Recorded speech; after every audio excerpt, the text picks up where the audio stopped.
আসসালামু আলাইকুম রহমতুল্লাহ। কি অবস্থা, কেমন আছেন সবাই?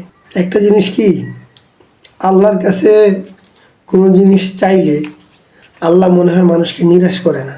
মানে চাওয়ার মতো যদি চাওয়া হয়, যদি আশাটা যদি সঠিক হয়।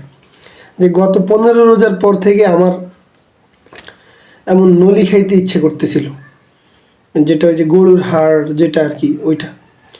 তো আমি আমার যে ফ্রেন্ডরা আছে ওদেরকে কয়েকবারে বলছি যে আয় এসা তারাবির নামাজের পরে যে খায় আসি। তো যেখানে আমাদের দিকে ফানিওয়ালা নামে একটা জায়গার মধ্যে এই নলি পাওয়া যায়,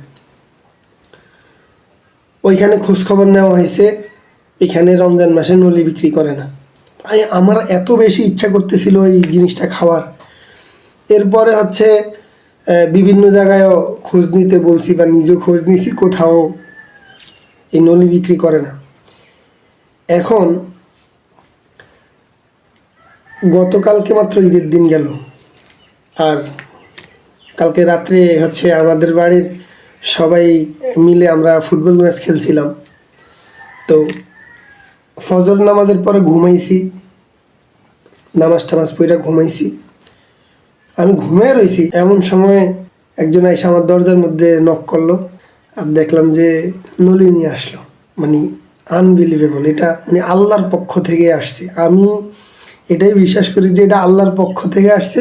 হয়তো সরাসরি আসে নাই, কিন্তু কারো মাধ্যম হয়ে আসছে আর কি। তার মধ্যে আমি যখন রমজানে নলি খাওয়ার কথা বলছিলাম আমার ফ্রেন্ডদেরকে, তো তারা কইতেছিল যে নলি খাওয়ার দরকার নাই, এখন তো নলি তো পাওয়া যায় না, চল বট খাই। তখন কিছুটা বট খাওয়ারও ইচ্ছা হয়েছিল। এমনকি রমজান মাসে একদিন ভোর রাত্রে একজন আমার জন্য বট পাঠাইছে।